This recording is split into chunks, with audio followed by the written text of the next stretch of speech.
Bonjour, eh bien je vais vous parler de la relaxation psychomusicale.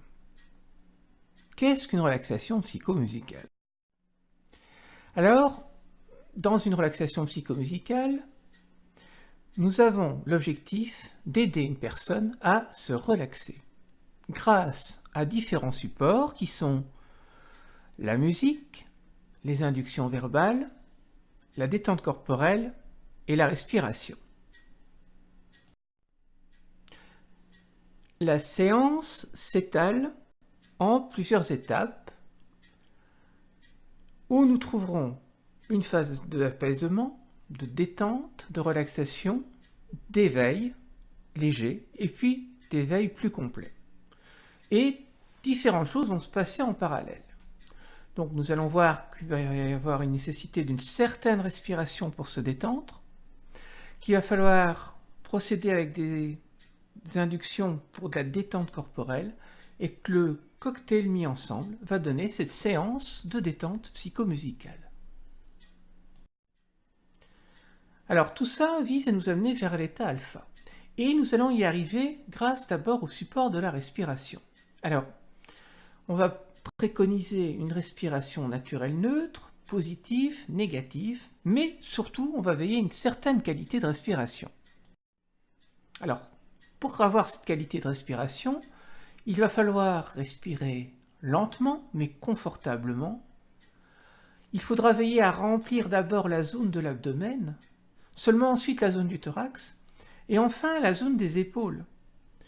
Et quand on expirera, ce sera dans le sens inverse, le soufflet va se vider d'abord au niveau des épaules, ensuite au niveau du thorax, et enfin au niveau de l'abdomen. Donc une respiration de qualité pour la relaxation, et surtout une respiration abdominale. Dans cette respiration, on va utiliser différents types de respiration. Alors, la respiration naturelle neutre, par exemple, qui consiste à faire comme je vous ai expliqué précédemment, on va vider les poumons, on va inspirer pendant X secondes, et on va expirer pendant la même durée. Donc en fait, la durée d'inspire est égale à la durée d'expire. Et il n'y a pas d'arrêt entre les deux. On fait ça 6 à 12 fois, et on peut considérer que les effets de la respiration sont opérants. Quand on utilise la respiration négative, là nous serons face à quelqu'un qui a besoin de se détendre le soir. Donc on est surexcité, il faut se calmer. Donc on retrouve le même schéma, on vide les poumons, on inspire pendant X secondes, mais là on va retenir sa respiration après avoir inspiré. Et puis on va expirer pendant la même durée que celle qu'on avait prise pour inspirer.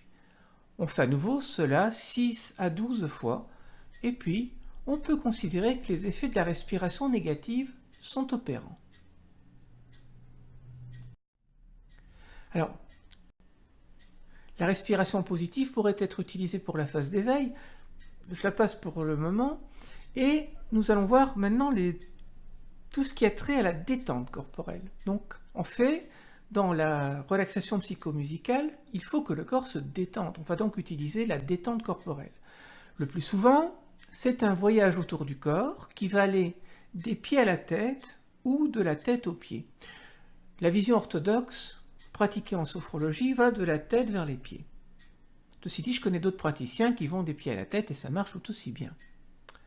Alors, qu'est-ce qu'on va aussi faire? On va induire par la parole, qui ne sera pas comme je suis en train de parler ici, mais qui sera plutôt du genre « vous ressentez de la lourdeur, des picotements, des relâchements ». Donc, la voix sera paisible, assez monocorde, assez monotone, et elle va inviter à ressentir certaines sensations, comme dans l'hypnose, donc sensations de lourdeur, de picotement, de relâchement, et comme dans l'hypnose, en définitive, nous aurons des formules répétitives qui reviendront. Maintenant, ce qui nous intéresse plus, évidemment, ce sont les effets de la musique. Alors, pour qu'il y ait une musique qui convient à la relaxation psychomusicale, il faut veiller à certains paramètres. Alors, les paramètres, ce sont ceux qui vont de l'aigu au grave. Donc, par exemple, pour une relaxation psychomusicale, évidemment, on va favoriser le grave. Au niveau du rythme aussi de la musique, il y aura un paramètre important, c'est celui du rythme, car on sait que plus le rythme est rapide, plus la musique, entre guillemets, excite et dynamogénique, alors que plus elle est lente, plus elle a tendance à apaiser, à calmer, à relaxer.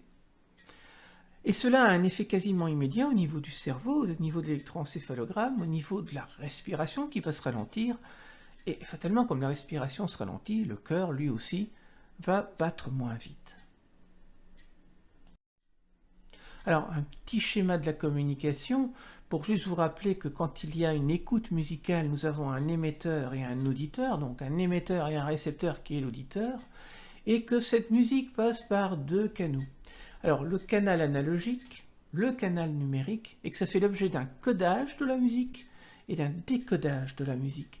Et que ce codage et décodage, eh bien, il varie en fonction des individus et en fonction des cultures. Alors, effet numérique et analogique. Alors, l'effet numérique, c'est le message que transmet la musique. Alors, l'auditeur lambda, toutes mes excuses, n'a pas un décodage numérique très avancé. Ah non. Quand il y a de la chanson, bien sûr, il y en aura un, parce qu'il va entendre les paroles de la chanson, et là, il captera quelque chose de numérique, puisque c'est la parole. Quant au décodage numérique, toutes mes excuses, seul un musicien qui a appris le solfège va l'appliquer, c'est-à-dire qu'il va dire, ben oui, voilà les notes. Il va donc décoder numériquement la musique. Alors que l'auditeur lambda n'y est pas du tout, parce qu'il n'a pas eu généralement de notion de solfège.